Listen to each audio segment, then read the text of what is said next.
नमस्कार, बंसल न्यूज़ के खास कार्यक्रम विरासत में आपका स्वागत है। हर बार विरासत में हम आपको अलग अलग उन जगहों के बारे में बताते हैं जो खास है, विरासत है हमारे लिए, जिसको सहेजना बहुत ज़रूरी है। और ऐसे ही एक कड़ी में आपको सावन के पवित्र माह में भगवान भोलेनाथ के दर्शन कराएंगे। रायपुर से करीब 90 किलोमीटर दूर गरियाबंद जिले में स्थित भगवान भोलेनाथ के दर्शन आपको कराएंगे, जो हर साल अपना आकार जो है बढ़ाते जा रहे हैं।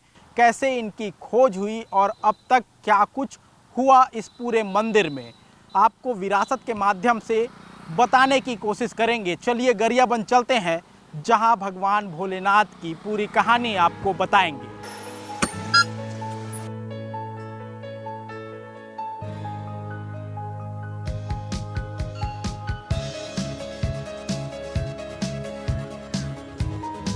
सावन के पवित्र महीने में गरियाबंद एक अद्भुत आस्था और प्रकृति का संगम बनकर उभरता है, जहां एक ओर भक्तों के मन में श्रद्धा और विश्वास होता है, तो वहीं दूसरी ओर ये स्थान अपने रहस्यमयी इतिहास और बेमिसाल सौंदर्य से सबको मंत्रमुग्ध करता है।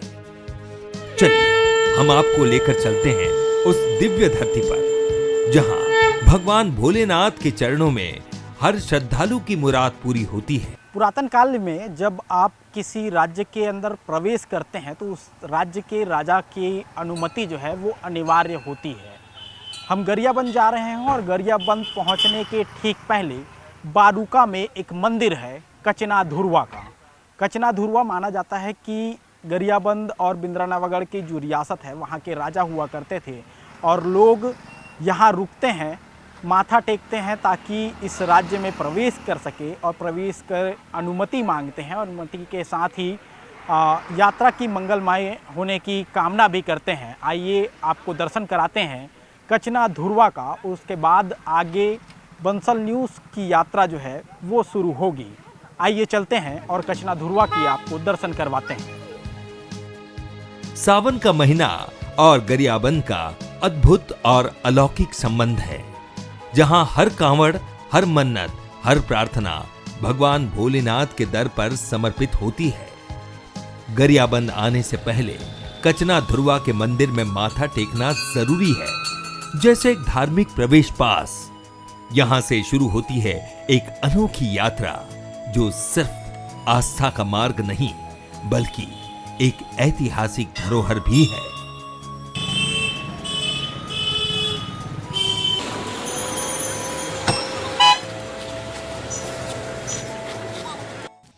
गरियाबंद, जहां हरियाली का आलम है, जहां बारिश की फुहारें प्रकृति के सौंदर्य को और बढ़ा देती है।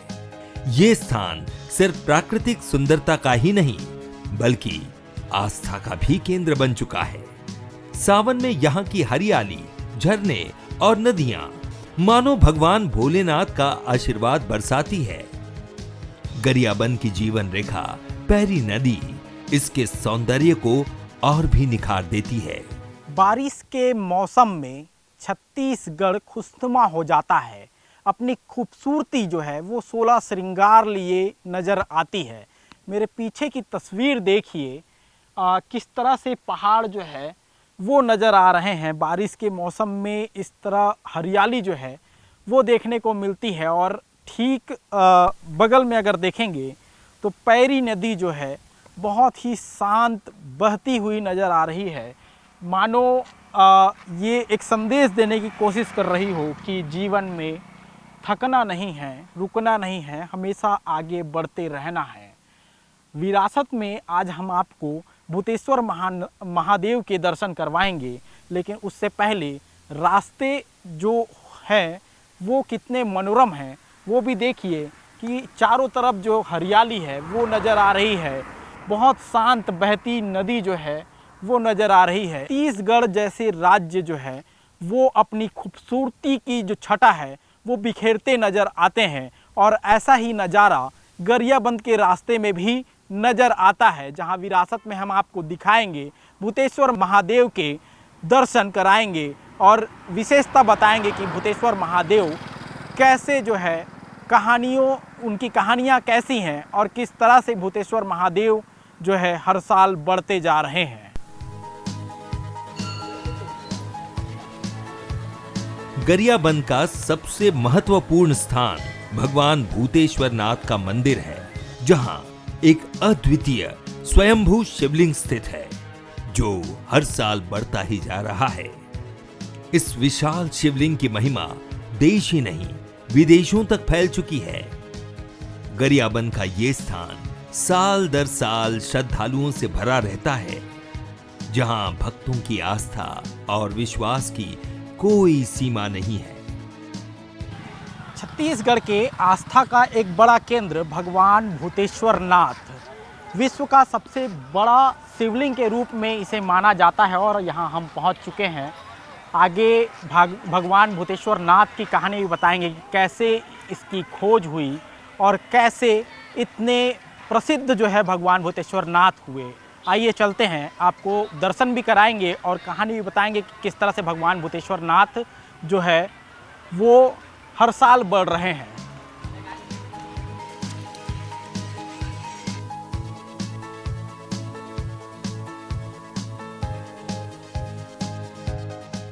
चारों तरफ जंगल से घिरे इस स्थान पर भगवान भोलेनाथ का स्वयंभू शिवलिंग मौजूद है। वहीं शिवलिंग से कुछ दूरी पर नंदी महाराज भी विराजमान हैं।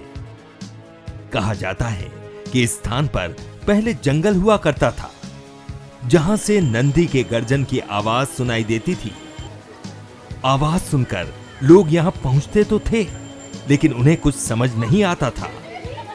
दिन प्रतिदिन नंदी की आवाज लगातार सुनाई देने लगी, जिसके बाद लोगों ने यहां पहुंचकर पड़ताल की तो भगवान भोलेनाथ के होने की जानकारी मिली, जिसके बाद से यहां पूजा शुरू हो गई।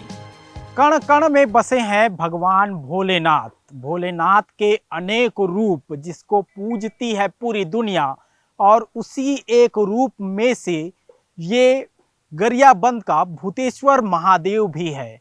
मेरे पीछे जो आपको नज़र आ रहा है ये नंदी महाराज है, भगवान भोलेनाथ की सवारी, जो हमेशा भगवान भोलेनाथ के साथ जो है वो रहते हैं।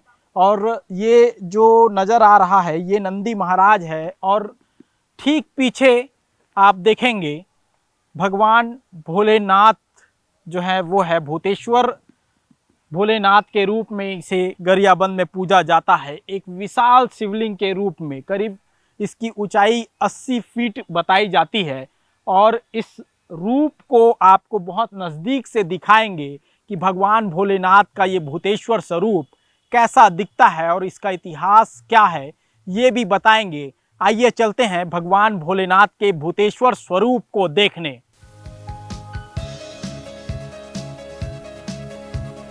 भगवान भोलेनाथ का ये विशाल रूप भूतेश्वर महादेव के नाम से जाना जाता है। यहाँ पर भगवान की पूजा अर्धनारीश्वर रूप में भी की जाती है। मान्यता है कि इस शिवलिंग में हल्की दरार है, जिससे इसे अर्धनारीश्वर का रूप दिया गया है। धार्मिक और ऐतिहासिक कारणों से इस स्थान का महत्व और बढ़ जाता है। रुद्र हूँ, महाकाल हूँ, मृत्यु रूप में विकराल हूँ, नित्य हूँ, निरंतर हूँ, शांति रूप में शंकर हूँ।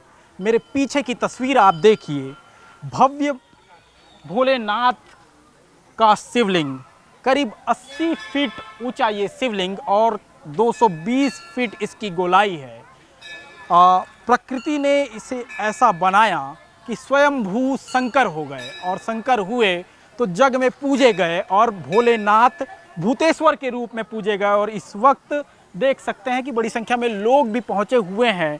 सावन का पवित्र महीना है और सावन के पवित्र महीने में लोगों की आस्था भगवान भोलेनाथ पर सबसे ज़्यादा होती है, और ऐसे में लोग जो है भोले के दर पर पहुंचते हैं, जल अर्पण करते हैं और जल अर्पण करने के साथ ही मनोकामना भी मांगते हैं। इस वक्त मंदिर के पुजारी रामाधर ध्रुव जी हमारे साथ मौजूद हैं, उनसे ही बात करते हैं कि मंदिर को लेकर।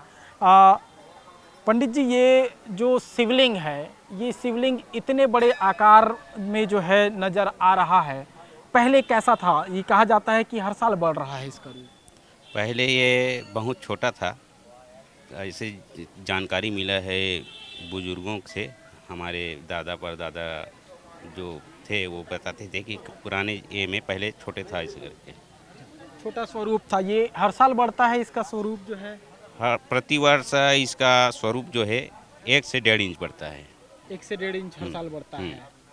ये यानी कहा जा सकता है कि ये इसकी जो जब इसकी खोज हुई थी उस दौरान ये कितने फीट का रहा होगा, ऐसे कुछ जानकारी? लगभग 40-45 फीट था। 40-45 फीट। उसके बाद हर साल ये बढ़ता हर गया और अब जो है इसका स्वरूप जो है 80 फीट पहुंच गया है। 80 फीट पहुंच गया है पूरा, और लोगों का आना जाना हर चीज़ बढ़ गया है। ये कहा जाता है कि देश ही नहीं दुनिया के लोग भी आते हैं, यानी कि विदेशी लोग भी पहुंचते हैं यहाँ। विदेशी लोग तो प्राय महाशिवरात्रि श्रावण मास में आते रहते हैं। बाबा नंदी जो है वो आवाज़ निकालते थे, उसके बाद लोग जो है यहाँ तक पहुँचे। उसके बाद फिर ये कहा जाता है, ये भूतेश्वर नाथ महादेव कहा जाता है इसे। इसके पीछे की वजह क्या है? भूतेश्वर नाथ महादेव कैसे नाम पड़ा इसका? दो व्यक्ति यहाँ चलने में भी दिक्कत होता था, इतना घना जंगल था यहाँ। यहाँ भूत प्रेत और जितना भी हमारे बाबा का गण है वो पूरा निवास था यहाँ। इसी से इसका नाम पहले भकुर्रा महादेव, अपन छत्तीसगढ़ी टेंट में भकुर्रा महादेव के नाम से जाना जाता था। इसी भुवनेश्वरी शरण अपन पवन दीवान महाराज जो है, इनका नाम संक्षेप हिंदी में भूतेश्वर नाथ महादेव के नाम से जाना जाता है। अच्छा, बिल्कुल देख सकते हैं कि ये जो दरार आपको नज़र आ रही होगी, ये दरार है और इसलिए इस भूतेश्वर नाथ महादेव को अर्धनारीश्वर के रूप में भी पूजा जाता है। इसके अलावा एक सबसे अहम चीज़ जो है वो आपको दिखाते हैं कि अंदर एक गुफा जैसी जगह जो है वो भी देखने को मिलती है। इसके पीछे की क्या वजह है ये भी जो है जानने की कोशिश करते हैं और देखते हैं कि आइए आपको दिखाते हैं कि अंदर जो है एक गुफा जैसी जो जगह है वो भी है। और इस गुफा के पीछे क्या क्या जो है कहा जाता है, गुफा में क्या चीज़ें हैं? पहले ये गुफा नहीं था, पहले नहीं था ये गुफा, क्योंकि ऐसे सिंपल था, ऐसी आकार में था ये। मतलब इसको एक बाबा जी जो है यहाँ संत महंत जी रहते थे, वही खोद कर बनाया है इसको। अच्छा, खोद कर बनाया है इसको महंत जी ने। लेकिन देख सकते हैं कि भव्य जो ये शिवलिंग है, प्राकृतिक स्वयंभू शिवलिंग है। और इस प्राकृतिक स्वयंभू शिवलिंग की मान्यता इतनी है कि देश और दुनिया से लोग यहाँ पहुँचते हैं। हर साल लाखों लोग पहुँचते हैं और हर साल 1 से 1.5 इंच बढ़ता चला गया और आज ये भगवान भोलेनाथ 80 फीट के हो चुके हैं और इसकी गोलाई जो है 220 मीटर बताई जाती है। उस हिसाब से अगर देखा जाए तो विश्व का सबसे बड़ा स्वयंभू शिवलिंग के रूप में इसे छत्तीसगढ़ में पूजा जाता है, जहां देश विदेश से लाखों सैलानी हर साल पहुंचते हैं।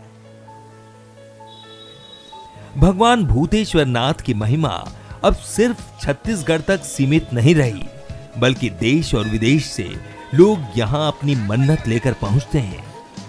कांवड़ में जल लेकर लोग पैदल लंबा सफर तय करते हैं। भगवान भूतेश्वर नाथ की प्रसिद्धि बढ़ने के साथ ही लोगों की आस्था भी बढ़ती गई है। लोग पैदल ही मीलों का सफर तय कर अपनी मनोकामना लेकर पहुंचते हैं। सावन का महीना खास होने की वजह से लोग कांवड़ में जल लेकर भी पहुंचते हैं। मंदिर के पुजारी रामाधार ध्रुव बताते हैं कि सिर्फ छत्तीसगढ़ ही नहीं, पड़ोसी राज्य ओडिशा से भी लोग कांवड़ में जल लेकर पहुंचते हैं। भगवान भोलेनाथ की महिमा इतनी अपरंपार है कि लोगों की मनोकामना भी पूरी होती है और यहाँ आकर अपने दुखों का निवारण पाते हैं। इस स्थान की महिमा आस्था और विश्वास का प्रतीक बन चुकी है। सावन के पवित्र माह में जल चढ़ाने के लिए लोग दूर दूर से पहुंचते हैं भगवान भोलेनाथ के दर्शन करने और जल चढ़ाकर मनोकामना पूर्ति के लिए लोग पदयात्रा करते हैं, कांवड़ यात्रा करते हैं और लंबी दूरी तय कर जल अर्पण करने के लिए पहुंचते हैं। और इस वक्त मेरे साथ कुछ लोग मौजूद हैं, राजधानी रायपुर से आए हुए हैं और करीब 100 किलोमीटर की दूरी जो है पैदल नंगे पैर तय किए हैं और तय करके भूतेश्वर महादेव के दर्शन करने पहुँचे, हाथों में कांवर लेकर पहुँचे और भोलेनाथ को जल अर्पण किए। कहाँ से आ रहे हैं आप लोग? पचेड़ा। पचेड़ा से आए हुए हैं। कब निकले हुए थे? कितना दिन लगा आने में? 2 दिन। आज करके 2 दिन। आज करके 2 दिन। ये पहली बार आ रहे हैं कि इससे पहले और आ चुके हैं? पहले बार आ रहे हैं। पहली बार आ रहे हैं। कैसा लगा? ठीक लगा। ठीक लगा। हाँ। पहली बार पैदल चले हो? बोलना। कितना साल है? उम्र कितने साल है? 11 साल उम्र है। कितना दिन लग गया आपको आने में? 2 दिन। 2 दिन में पहुंच गए। अच्छा लगा 2 दिन में आप पहुंचे तो? हाँ।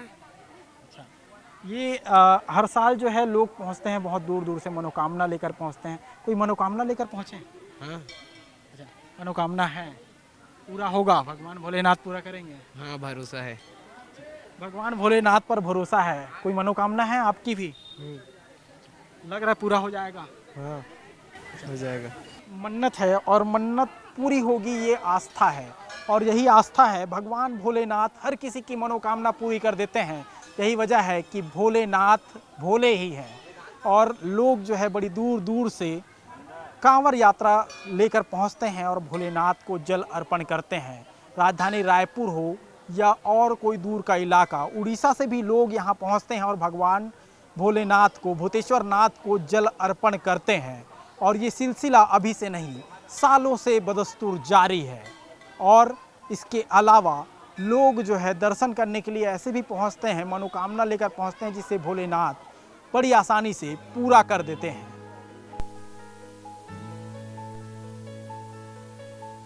यहाँ आने वाले हर भक्त का मन संतुष्ट होता है, चाहे वो छत्तीसगढ़ से हो या देश विदेश से। यहाँ की आस्था और भव्यता भक्तों को एक गहरे शांति और संतोष का एहसास कराती है।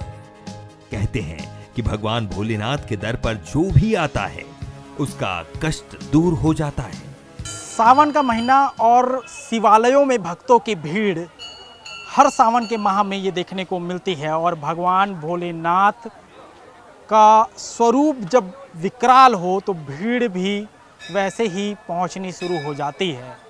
गरियाबंद जिले के भूतेश्वर महादेव मंदिर में लोगों की भीड़ जो है वो हर रोज़ ऐसे ही देखने को मिलती है। सावन का महीना है और इस वजह से लोगों की भीड़ भी खूब देखने को मिलती है। और लोग हैं, इनसे बात करते हैं। ये सावन का महीना भगवान भोलेनाथ का महीना के रूप में देखा जाता है। कैसे देख रहे हैं ये भगवान भोलेनाथ के स्वरूप को? भगवान भोलेनाथ तो अजर अविनाशी है। ये तो बहुत प्राचीन काल का है। ये प्राचीन काल का दिखाई तो नहीं दे रहा था कलयुग, सतयुग, द्वापर में, लेकिन अभी कलयुग में दिखाई दे रहा है ये। और ये सन 65 से दिखाई दे रहा है। उस पार तो जानकारी नहीं था लोगों को। ये तो प्राकृति है देने।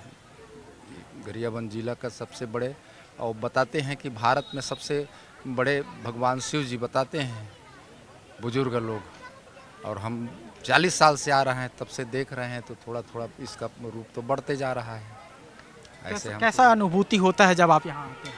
हम लोग को अनुभूति ये होता है कि यहाँ नंदी महाराज जो भूकरता था पहले, और भूकरता था तो देखता था तो यहाँ कोई नहीं रहता, और नंदी कैसे भूकरता है। तो एक सेठ आया राइस मिल वाले गरियाबंद से 40 साल पहले। उसके लड़का था, थोड़ा ये था, माइंड खराब था, उसका पागलपना था। तो यहाँ धूप धुआ भगवान को भंडारा करवाया, और भंडारा के बाद में फिर उसका बच्चे ठीक हो गया। तो उसी दिन से ज़्यादा जानकारी हुआ है, और अभी चल रहा है भगवान भोलेनाथ का स्वरूप तो विराट है। और यहाँ एक बार जो आते हैं उसको बार बार ऐसा लगता है कि अपन बार बार आते रहें। हालांकि यहाँ से मेरा घर 26 किलोमीटर दूर है, लेकिन मैं जब भी समय मिलता है बिल्कुल आते रहता हूँ। कैसा लग रहा है? आप पहली बार आए हैं कि इससे पहले भी और आ चुके हैं? और आ चुके हैं हम लोग। कैसा लग रहा है यहाँ आकर? बहुत अच्छा लगता है, हम लोग आते ही रहते हैं। अच्छा, हाँ, यहाँ से 26 किलोमीटर दूर हमारे गांव है। जब भी मौका मिलता है हर सावन में बीच बीच में और आते रहते हैं, बहुत अच्छा लगता है। भगवान भूतेश्वर नाथ की कृपा सब पर बरस रही है और यही वजह है कि लोगों के आने का सिलसिला भी बढ़ता जा रहा है। जिस तरह से कहा जाता है कि भगवान भोलेनाथ सबकी इच्छा पूरी करते हैं, वैसे ही हर लोग जो है मन्नत लेकर पहुंचते हैं और उनकी इच्छाएं भी पूरी होती जा रही है। हर साल हजारों की संख्या में लोग बाबा भूतेश्वर नाथ के दर्शन करने पहुंचते हैं। इस विशाल स्वयंभू शिवलिंग की महिमा निरंतर बढ़ती जा रही है। यही वजह है कि ये स्थान एक प्रमुख तीर्थ स्थान बन चुका है। इतिहास, आस्था और प्रकृति का अद्भुत संगम गरियाबंद। यहाँ स्थित भगवान भूतेश्वर नाथ के दर्शन करने के बाद भक्त न केवल शांति पाते हैं बल्कि अपने जीवन को एक नई दिशा भी देते हैं। यही है भगवान भोलेनाथ का अद्वितीय और अलौकिक प्रभाव। वही विहंगम वही सुगम है, करे जो तांडव वही शिवम है। शाश्वत तू ही है निराकार, भोले तेरे दर पर हर मन्नत है साकार। ऐसी ही मन्नतें लेकर लोग पहुंचते हैं भोले बाबा के दर पर, और भोले बाबा इतने भोले हैं कि हर मन्नत पूरी कर देते हैं। बंसल न्यूज़ के खास कार्यक्रम विरासत में फ़िलहाल इतना ही। हमने आपको दिखाया कि कैसे भोले बाबा के दर पर लोग पहुँचे और कैसे भगवान भोलेनाथ का विशाल स्वरूप जो है लोगों के बीच आया, इनका इतिहास क्या रहा। फ़िलहाल मुझे और मेरे कैमरामैन को दीजिए इजाज़त। नमस्कार।